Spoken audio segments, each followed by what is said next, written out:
The road to this point felt endless. The bumpy asphalt gave way to muddy dirt trails, and the fog grew thicker the closer we got to the Great Dismal Swamp.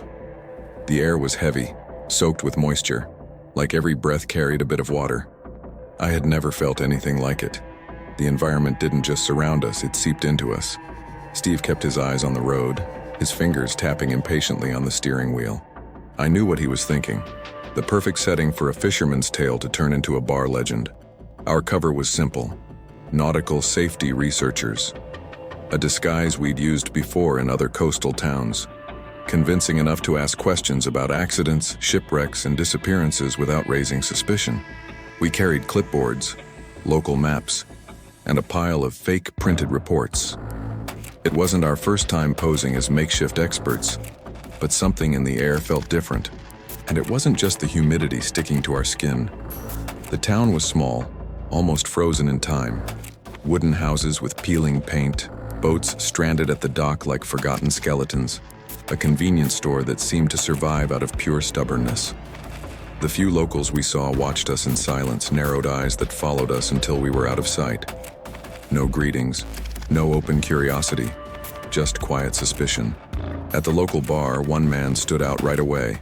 Big, broad-shouldered, his face weathered by time and salt.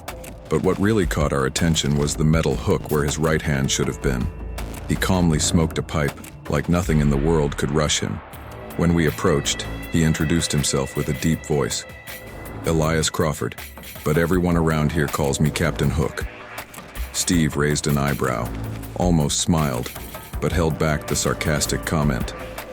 I, on the other hand, felt a chill. It wasn't just the hook. It was the way the other customers in the bar looked away, as if his name carried a weight no one wanted to hold. Small talk, polite exchanges, nothing more. But even in the most ordinary words, I noticed how the locals avoided certain topics. They talked about the weather, fishing, even local politics. But whenever Steve or I mentioned the swamp, the sea, or the disappearances, their voices faltered, and their eyes drifted. It was like there was an invisible line no one dared to cross. While Steve kept pushing with questions, I just watched. The silence wasn't forgetfulness, it was habit. There were rules in that community, unwritten ones, that everyone followed without needing reminders. And the weight of those rules hung in the air, as thick as the fog covering the swamp. The first reports came in fragments, like they always do in places like this. A woman mentioned her husband hadn't come back from a fishing trip. A guy down at the dock said, without looking me in the eye, that some tourists had vanished after venturing beyond the shallow waters. No one spoke directly about death, but the absence was as real as the salty smell in the air. Little by little, the name started coming up with unsettling frequency. Salt Rock, a stretch of sharp rocks that rose out of the sea like broken bones. People talked about it with the same nervous respect you'd use when mentioning a grave. And along with the name came the whispers about what drew men out there. The singing. Some said it started like a distant hum, something you felt in your bones before it ever reached your ears. Others spoke of a melody you couldn't resist, soft and sweet like a childhood memory. None of them admitted to hearing it themselves. It was always a friend, a neighbor, a distant relative. But they all agreed. The sound came from invisible women, hidden among the waves and rocks. And it was always the men who disappeared. Steve listened to these stories with a half smile. To him, it was just another bunch of legends meant to scare off curious tourists. Fishermen's tales, he called them. But I saw the glint in his eyes. He was curious, deep down. The difference was, he wanted to prove there was logic behind it. A trick. Something explainable. Not me. I knew there was truth there. Maybe not in every detail, but in the silence between the words. In the real fear that made the locals go quiet the moment Salt Rock came up. It wasn't superstition. It was survival. While Steve looked for facts to confirm, I felt the urgency in a different way. This wasn't about folklore or just investigating another case. It was about lives being taken by the swamp and the sea. People who left and never came back.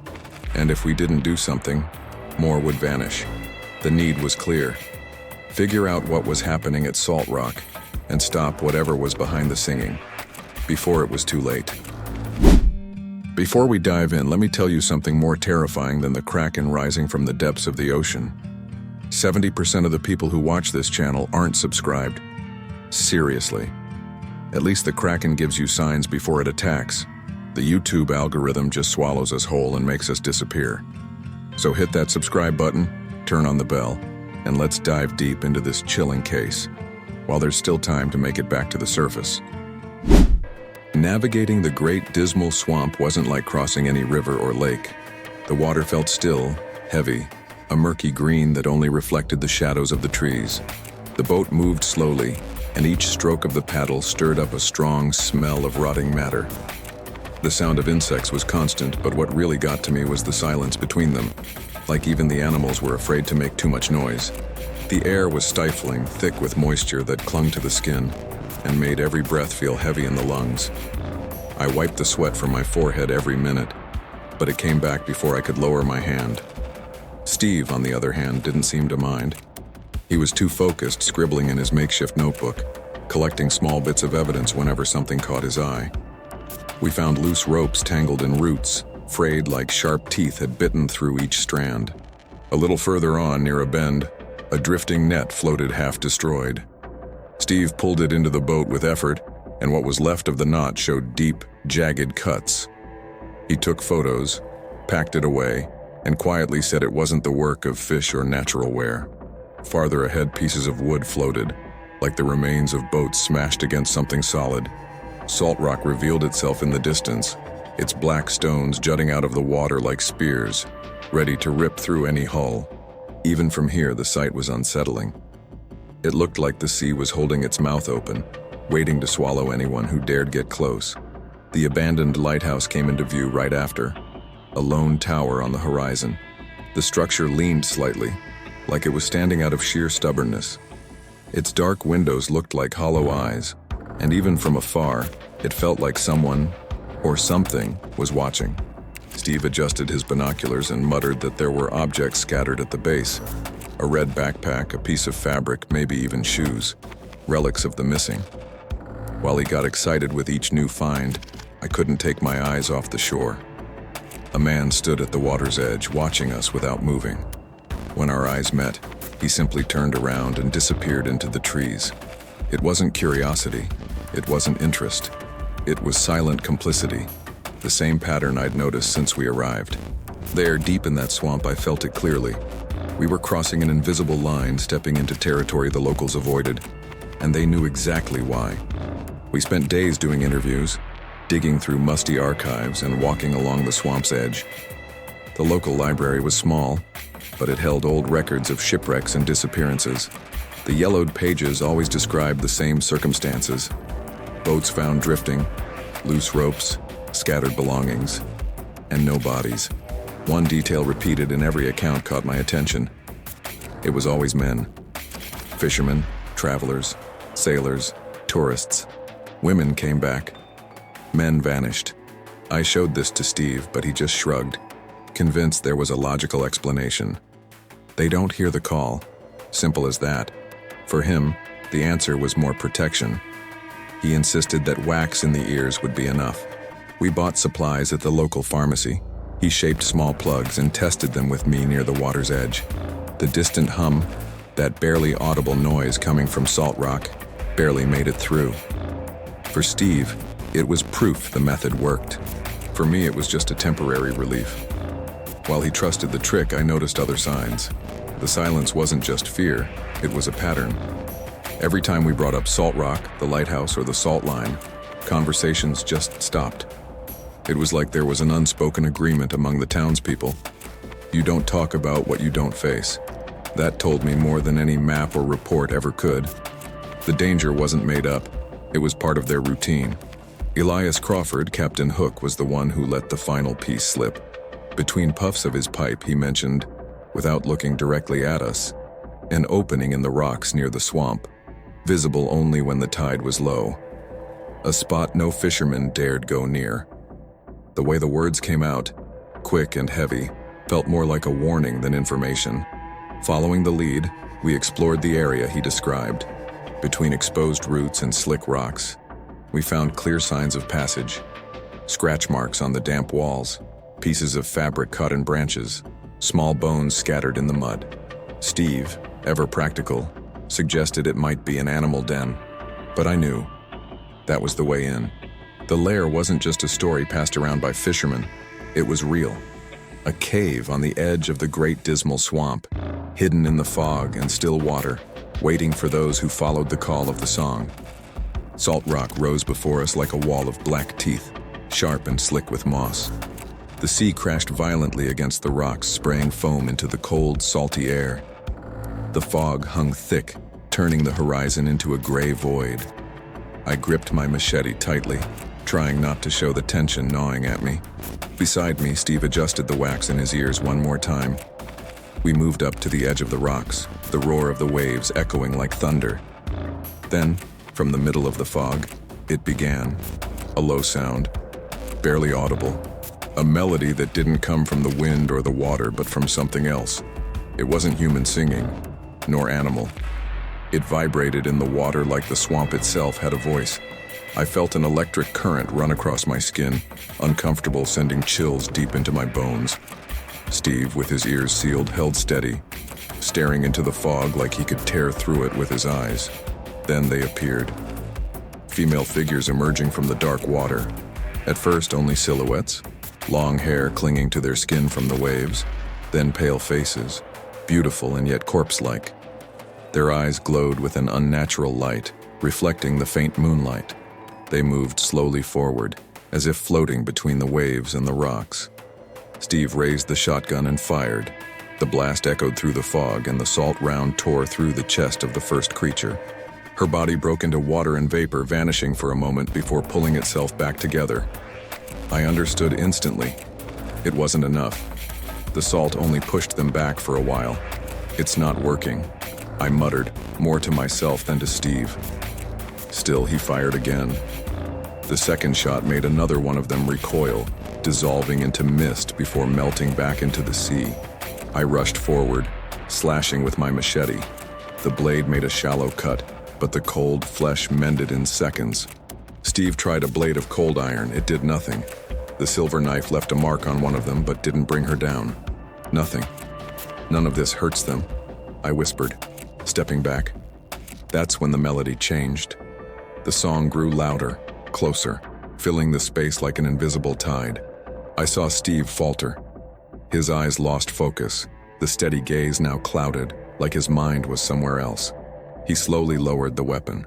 The shotgun slipped from his hands, hitting the wet ground with a metallic thud. "Steve!" I shouted, lunging to grab him, but he didn't react. He was in a trance, as if he'd forgotten who he was, why he was there. He walked toward the creatures, his steps steady and confident, but completely unaware. The figures surrounded him, pale arms wrapping around him like living water chains. I tried to reach him, but one of them struck me hard, slamming me into the slippery rocks. The impact knocked the air out of me, pain shooting through my back and shoulders. I tried to get up, but another blow drove me to my knees, my vision blurring from the shock. Still, I fought to stand, dragging my heavy body forward. I watched as Steve disappeared into the fog, pulled by the creatures into the cave that opened between the rocks. Their silhouettes faded into the darkness, swallowed by swamp and sea. I stayed there, shaking, machete still in hand, but with nothing left to fight. The sound of the song faded, leaving only the echo of waves. The emptiness that followed was more terrifying than any scream. Quick note. Nobody really talks about this, but a lot of people freeze when it's time to create their own stories, and end up thinking the problem is the story itself, that it's not good enough. Maybe they weren't born to do this. But the truth is, you just need a starting point. In the first pinned comment, there's a free class that shows you how to spark ideas in a simple way, even if you've been stuck for months. It works for anyone, even if you've never written a single thing. If you've ever felt like there's a story inside you, you need to see this. Now hold on tight to your seat, because what's coming is going to take your breath away. I came to with my head pounding, the taste of blood in my mouth and my body too heavy to obey. The sound of waves crashing against the rocks still echoed around me, but Steve was gone. The last image, him surrounded, wrapped in the corpse-like arms of those things, hit me like a blade. I dragged myself to my feet, each movement an effort, and began the walk back, stumbling over the rocks until I reached the dock. In town, the silence was different, like everyone already knew what had happened, but no one dared to say it. I found Elias at the bar, the old fisherman sitting in the corner with his pipe cold between his fingers. When he saw me walk in, his face changed, his scowl hardened. I didn't have to explain anything, he just stood up and walked over to me. "They took him, didn't they?" he said, low, with no hesitation. I nodded, my voice caught in my throat. Elias gripped my shoulder tightly, like he was holding up my entire body with that one gesture. Then he led me outside, silently, to his old pickup truck. He drove without saying a word to the inn where Steve and I had been staying. I climbed to our room, nearly collapsing. My hands trembled as I pulled the satellite phone from my backpack. There was only one person I could call, Ethan Rivers. Ethan wasn't blood, but he was part of the network of hunters that orbited our family. He was raised by an uncle after the tragedy that marked his childhood. Grew up surrounded by weapons, grimoires, and stories about what lurks in the dark. In his early 30s, he already carried the weight of many losses, but also a solid reputation. If anyone could identify a creature just by the fear it left behind, it was Ethan. He answered on the third ring, his voice rough, like someone who hadn't slept well in years. "Joanna?" He recognized me right away. "What happened?" "Ethan," I swallowed the sob before it could break me. "They took Steve. Creatures in the water. They sing, they lure, and he couldn't resist. I saw it. I don't know what they were. I thought maybe they were some kind of sirens, but we couldn't kill them. We tried everything, silver, cold iron, salt, nothing worked." On the other end, silence. Then a long sigh. "They're not sirens, Joanna." His voice was steady, leaving no room for doubt. "From what you described, they're rusalkas." The word landed cold like ice inside my chest. "Spirits of women who were assaulted and drowned," he continued. "They cling to the place where they died. The song pulls in the living and they don't let go until it's too late. Silver cuts, cold iron might repel. Salt pushes them back, but none of it kills. If you saw 3, that means there were 3 bodies. A spirit becomes a rusalka when there's violence and drowning. As long as their bodies are whole, or even if just traces remain, they won't rest. They'll keep coming back. And remember, they seek vengeance against men. That's why they took Steve, not you. He'll suffer until the spell wears off. They won't attack you right away, but that doesn't mean you're safe." I was shaking. "So, Steve?" "He's still alive," Ethan said. "As long as the spell holds, they won't kill him. They keep their prey alive. You still have a chance, Joanna, but you need to find and burn those women's bodies before it's too late." I closed my eyes, letting the weight of his words sink in. My only way forward was to cross Salt Rock again, go back into that cave, face all of it alone, and burn the bodies of the women who had become something inhuman. I laid everything I had out on the bed: backpack, waterproof flashlight, bottles of oil, matches, the pistol loaded with salt rounds, and the old short silver blade. My breathing was heavy, almost ragged, as I checked each item twice, 3 times. I couldn't afford a mistake. Ethan had made it clear. Steve was still alive, but time was running out. I slipped the pistol into the holster under my jacket, the silver blade fastened to my belt. The flashlight hung firmly from the side of the backpack. I touched the cold metal of the matchbox in my jacket pocket like it was my lifeline. When I finally zipped up the backpack, the room seemed to shrink around me.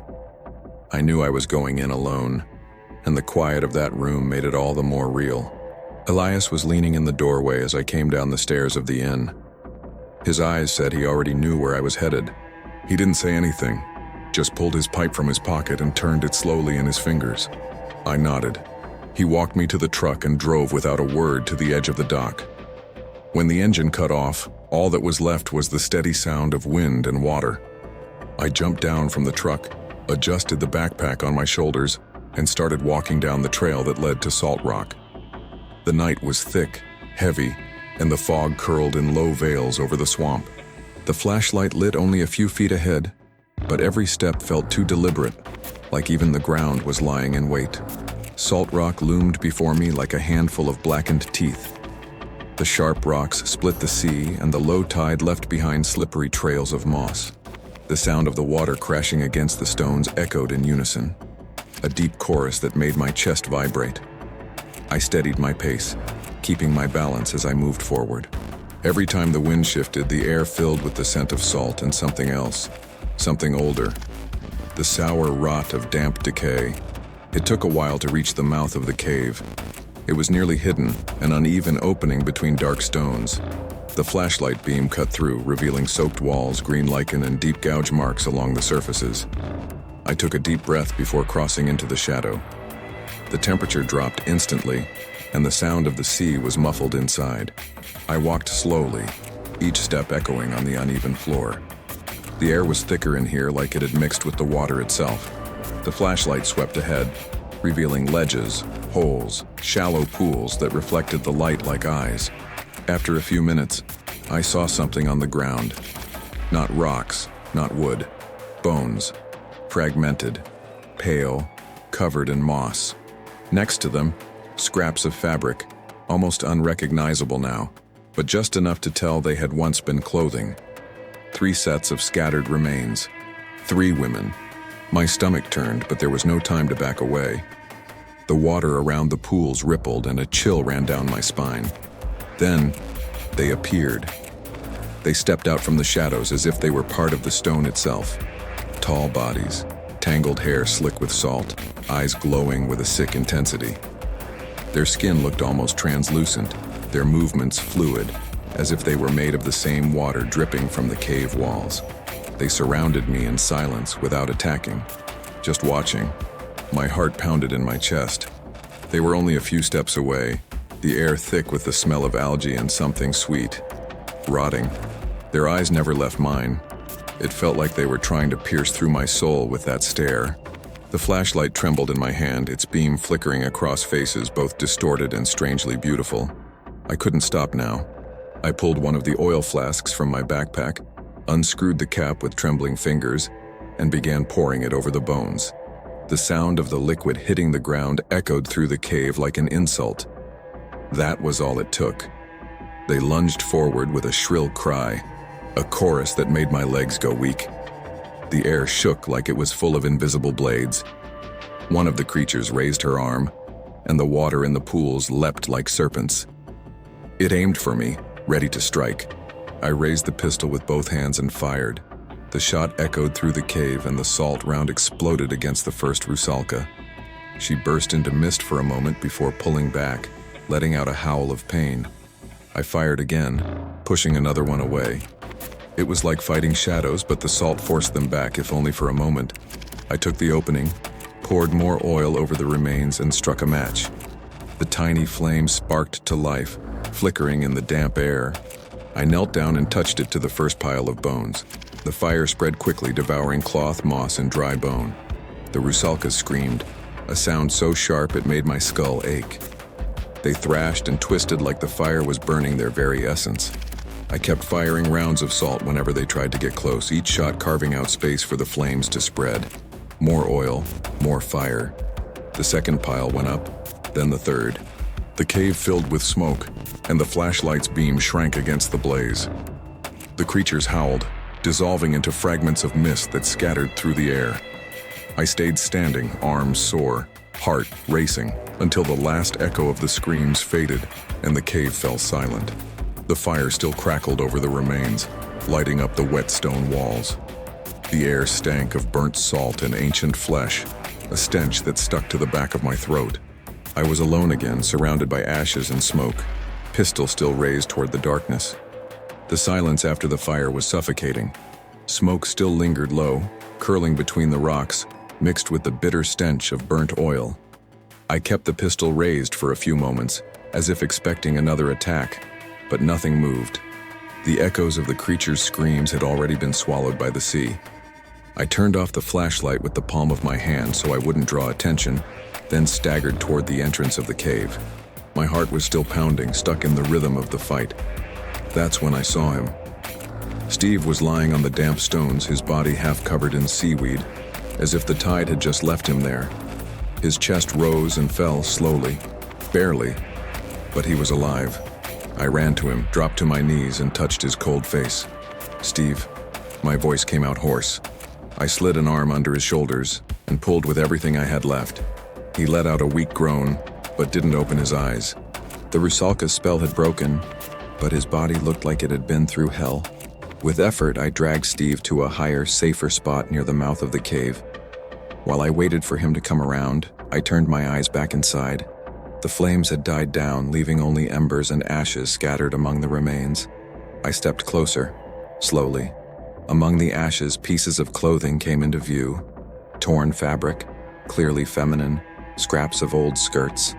I also found a rusted hair clip, a ring misshapen by time, and even a small metal chain with a broken pendant. These weren't the belongings of monsters. They were the memories of women. The realization hit like a cold blade. They hadn't just been random victims. Those 3 women had lived here decades ago. I remembered the whispered stories from town, the ones no one wanted to say out loud. Accounts of disappearances, women who never returned from the swamp, names erased by time. And in those stories, one name always came up: Isaac Crowley, a fisherman with a bad reputation, known for violence and cruelty toward anyone who stood up to him.